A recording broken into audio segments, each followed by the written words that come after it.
Media మిత్రులందరికీ నమస్కారం. నా పేరు చావా రవి, టీఎస్యూటీఎఫ్ రాష్ట్ర అధ్యక్షుడు, జేఏసీ కోచర్.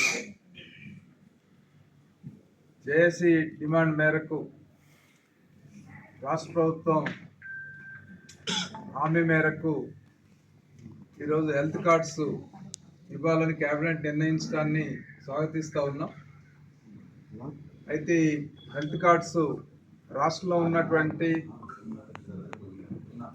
ఉద్యోగులు, ఉపాధ్యాయులు, పెన్షనర్లు, పబ్లిక్ సెక్టర్ అండర్టేకింగ్స్, జిల్లా గ్రంథాలయ సంస్థ, రెసిడెన్షియల్ స్కూల్స్, మోడల్ స్కూల్తో సహా, కేజీబీలతో సహా అన్ని రంగాల్లో పనిచేసినటువంటి ఉద్యోగులకు కూడా హెల్త్ కార్డ్స్ని అమలు జరపాలని కోరుతూ ఉన్నాం.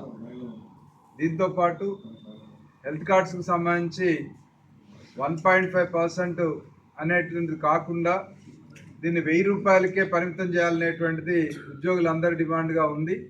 కాబట్టి రాష్ట్ర ప్రభుత్వం ఆ విషయంలో మరోసారి పునరాలోచన చేసి ఈ కంట్రిబ్యూషన్ మొత్తాన్ని, ఎందుకంటే ఉద్యోగులు ఎంత కంట్రిబ్యూట్ చేస్తే ప్రభుత్వం కూడా అంత కంట్రిబ్యూట్ చేయాల్సి ఉంటుంది కాబట్టి గరిష్టంగా 1000 రూపాయలకే పరిమితం చేసి ప్రభుత్వం కూడా ఆ మేరకు తప్పనిసరిగా కంట్రిబ్యూట్ చేసి మ్యాచింగ్ గ్రాంట్ ఇచ్చి ఆ మొత్తంతో ట్రస్ట్ ఆధ్వర్యంలో ఉద్యోగులు, ఉపాధ్యాయుల, పెన్షనర్ల యొక్క హెల్త్ కేర్ చూడాల్సినటువంటి అవసరం ఉంది.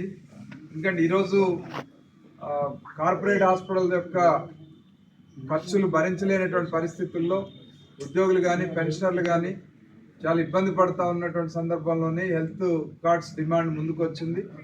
సో దీని మీద 2009 నుంచి చర్చలు జరిగి మధ్యలో కొంతకాలం 2016లో ఓ సంవత్సరం పాటు క్యాష్లెస్, లిమిట్లెస్ ట్రీట్మెంట్ అమలైనా మళ్ళీ కోవిడ్ తర్వాత ఏ హాస్పిటల్ కూడా తీసుకోవడం లేదు, బిల్స్ పెండింగ్లో ఉన్నాయని మళ్ళీ ఇప్పుడు ఉద్యోగుల నుంచి కంట్రిబ్యూషన్ తీసుకొని అమలు జరిపేటువంటి ఈ పథకంలో కూడా మళ్ళీ అటువంటి చరిత్ర పునరావృతం కాకూడదు. ప్రభుత్వం ట్రస్ట్ ఆధ్వర్యంలో ఈ డబ్బు నుంచి ఎప్పటికప్పుడు హాస్పిటల్స్కి అమౌంట్ రిలీజ్ చేసే విధంగా ఉండాల్సినటువంటి అవసరం ఉంది. మరి అది లేకపోతే మళ్ళీ ఈ ఉద్యోగుల్లో ఉన్నటువంటి అనుమానాలు కూడా అవే. ఈరోజు మేము కట్టేటువంటి మొత్తం మా పేరుతోనే ట్రస్ట్లో ఉంటుందా, లేకపోతే ప్రభుత్వం జీపీఎఫ్ లాగా వాడుకుంటుందా అనే అనుమానం ఉంది, లేదా ప్రభుత్వం మ్యాచింగ్ గ్రాంట్ ఇస్తుందా లేదా అనుమానం ఉంది. ఇట్లాంటి అనుమానాలన్నిటికీ కూడా తెరదించాల్సినటువంటి బాధ్యత ప్రభుత్వం మీద ఉంది. అట్లాగే ఈరోజు హెల్త్ కార్డ్స్ ఇచ్చారు, సంతోషం. మరి అట్లాగే పిఆర్సీని కూడా 1/7/2023 నుంచే పిఆర్సీ డ్యూ డేట్. మరి ఇప్పటికే 32 నెలలు గడిచిపోయింది. మరి గత ప్రభుత్వంలో 30 నెలలు ఆలస్యమైందని చెప్పి మేము పెద్ద ఎత్తున పోరాటం చేసి పిఆర్సీ సాధించుకున్నాం.